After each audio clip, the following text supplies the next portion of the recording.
মেয়েরা শপিং করতে একটু বেশিই পছন্দ করে। সেটা রমজান মাসে হোক বা অন্য সময় হোক, মেয়েরা কিন্তু কখনো শপিং করতে ক্লান্ত হয় না। বুঝতে হবে আমরা মেয়েরা কিন্তু অনেক শপিং করি, এবং নিজের জন্য হোক আর সেটা অন্যের জন্য হোক, শপিং তো শপিংই করতে ভীষণ পছন্দ করি। তো আজকে গিয়েছিলাম শপিং করতে, তো আমি 2 দিনে মিলে আরও কি শপিং করলাম সব কিছুই আপনাদের দেখাবো। আসসালামু আলাইকুম। তো প্রথমেই আমি কিনেছিলাম আমার নিজের জন্য এক জোড়া জুতা, সেটা কিনেছিলাম লারিফ থেকে। কেমন হয়েছে অবশ্যই আপনারা কমেন্টে জানাবেন। আজকে আমি গিয়েছিলাম প্রিয় মানুষদের জন্য কিছু কেনাকাটা করতে, তো ওদের জন্য আমি ফড়িং থেকে 2টা ড্রেস নিয়েছি। তো ড্রেস 2টা ছিল নাইরা। তো এই সেম কালারের সেম ডিজাইনের 2টা জামা নিয়েছিলাম, শুধু মাপটা ছিল আলাদা। তো জামাগুলা কেমন হয়েছে অবশ্যই আপনারা কমেন্টে জানাবেন। তো রহমানে গিয়েছিলাম, রাজশাহীতে রহমান চেনেন না এমন মানুষ খুঁজে পাওয়া যাবে না। তো রহমান থেকে নিয়েছিলাম একটা সুতি শাড়ি। শাড়িটা কিন্তু অসম্ভব সুন্দর ছিল দেখতে।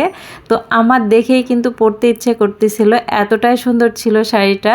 তো কালারটা কেমন হয়েছে আপনারা অবশ্যই জানাবেন।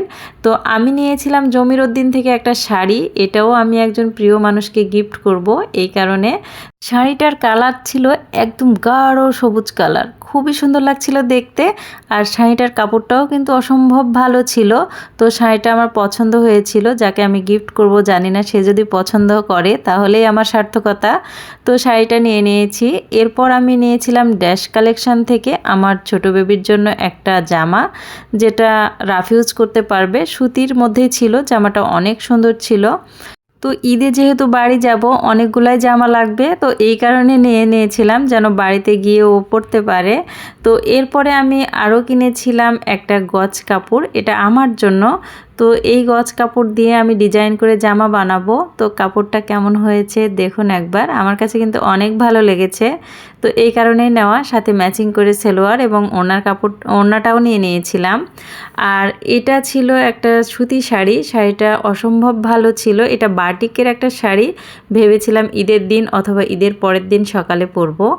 তো এই শাড়িটা কিন্তু আমার বরের ভীষণ পছন্দ, এই কারণেই নিয়েছিলাম। আর শাড়িটার যে পাড় ছিল, এই পাড়গুলো কিন্তু আলাদা কাপড় কেটে বসানো।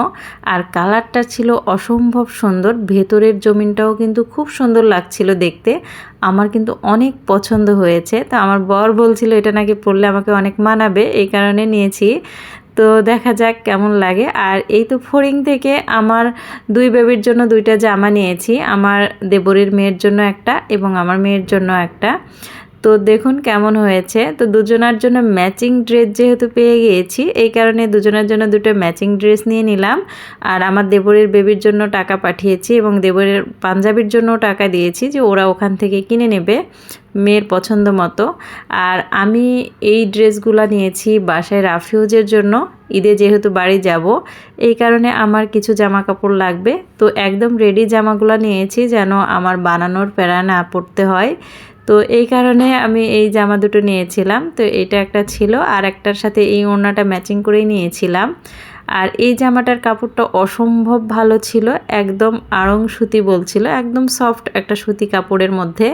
তো প্রচণ্ড গরম যেহেতু, এখন গ্রামের বাড়িতে গেলে কিন্তু অনেক গরম লাগবে, এই কারণে এই পাতলা কাপড়ের জামাগুলো আমি নিয়েছি। আর সেম ম্যাচিংই একটা ওড়না পেয়েছিলাম, ওড়নাটাও নিয়ে নিয়েছি। তো অবশ্যই আপনারা জানাবেন কেমন হয়েছে। তো গতকাল গিয়েছিলাম আমি সুপুরা সিল্কের শোরুমে। তো সেখানে গিয়ে আমি 2টো পাঞ্জাবি কিনেছিলাম। তো এক আপু দেখতে চেয়েছিলেন যে পাঞ্জাবি 2টা দেখতে চাই, তো আপুর জন্য এই পাঞ্জাবি 2টা আমি দেখাচ্ছি। তো এই তো আমি একটা পাঞ্জাবি নিয়েছিলাম, এটাও আমি গিফটের জন্য নিয়েছি, এবং আরও একটা পাঞ্জাবি নিয়েছি। তো এটা ছিল সাদা কালারের মধ্যে, খুব সুন্দর। তো এই তো এটাই আমার শপিং। তো সবাই ভালো থাকবেন, সুস্থ থাকবেন, আল্লাহ হাফেজ।